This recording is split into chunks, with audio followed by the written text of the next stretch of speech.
Nah, tuh, gede nih Dan nih. Tuh. Pelan-pelan, tarik pelan. Capek ah.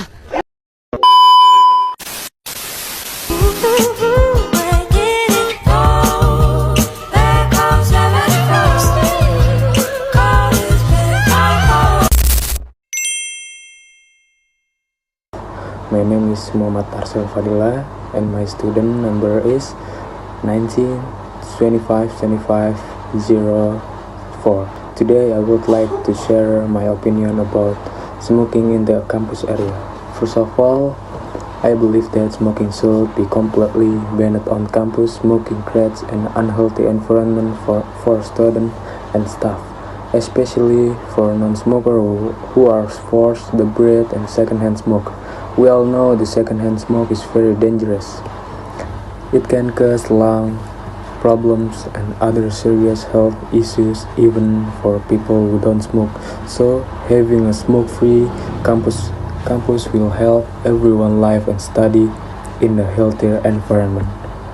However, I also understand that some people are smokers and I might be difficult to quit right away.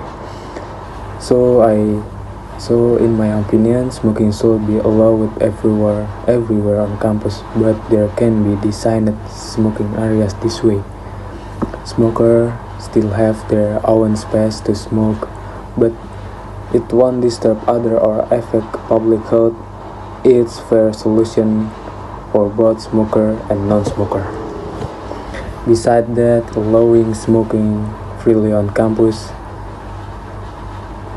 send the wrong message to students. A university is supposed to be a place for learning, discipline, and a personal growth. If we allow smoking everywhere, it look like the campus doesn't care about health or the well-being of its students. I think universities should set a good example, promoting a healthy lifestyle and a clean environment. Smoking also affects the environment around us. Cigarettes are one of the most common types of litter. They are often thrown on the ground, texture decompose, and can even pollute the soil and the water. By keeping our campus smoke-free, we can make it cleaner, greener, and more comfortable everyone. In conclusion, I believe that smoking on campus should be controlled or even banned. It's not just about health but also about showing responsibility, respect, and care for others. Together we can create a cleaner, healthier, and more positive campus environment. Thanks for listening.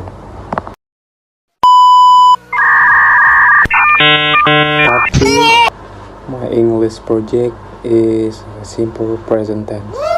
And simple present tense, a complete guide to understanding and using simple present tense correctly. Definition: the simple present tense is used to describe actions that are habitual, general traits, and permanent situations. And B, function of simple present. Number 1, to express daily habits and routines, and 2, to express universal or scientific truths. Number 3, to express schedule event, and number 4, to describe permanent state or feelings. And C, the structure of simple present.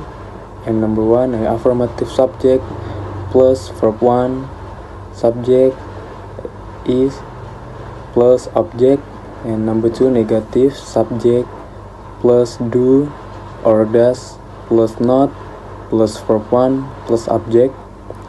Number 3, interrogative do or does plus or subject plus verb 1 plus object. Affirmative sentence. Example: I play football every Sunday. And number 2, she reads books in her free time. And number 3, the earth orbits the sun. Negative sentence. Example: I do not like cold weather. He doesn't eat meal. They don't watch TV at night.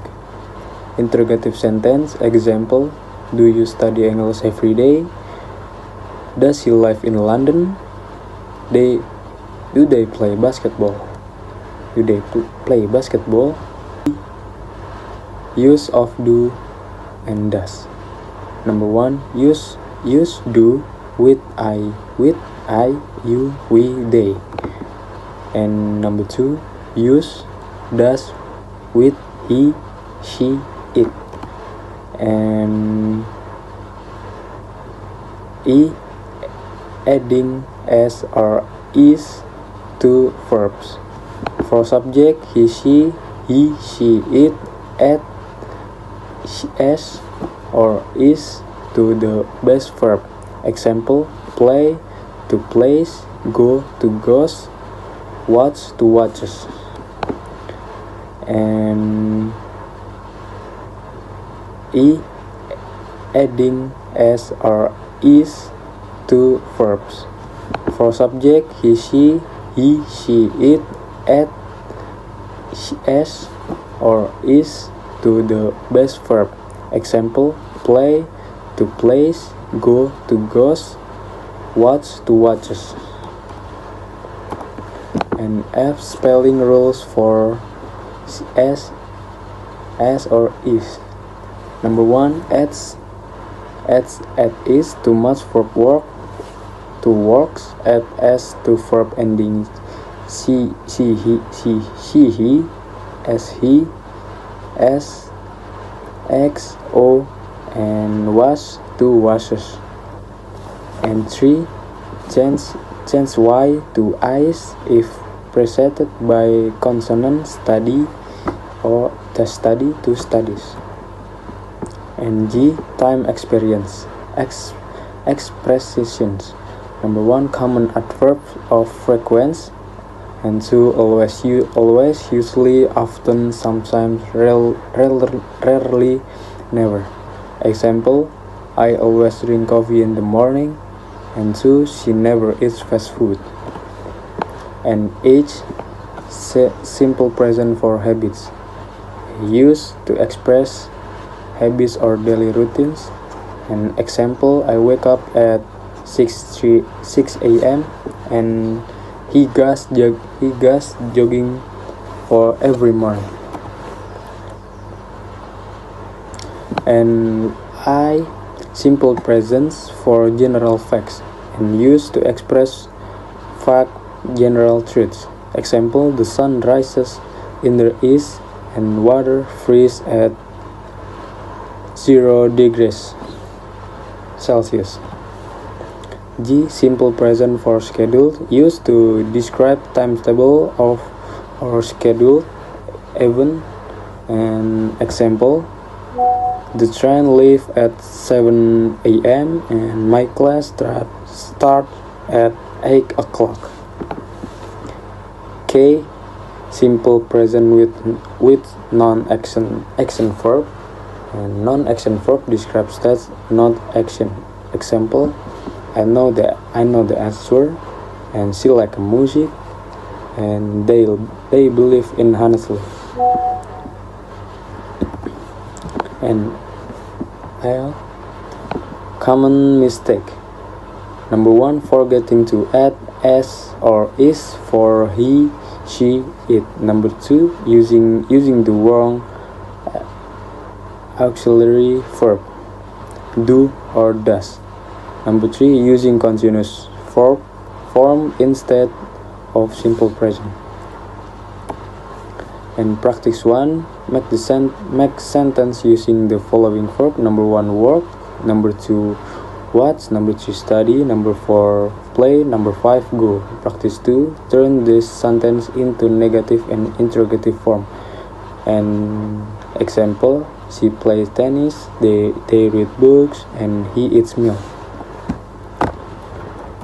In summary, the simple present tense is used for: number 1, habits and routines, general truths, schedule events, and use verb 1 or without s or is and do or does for negative and questions.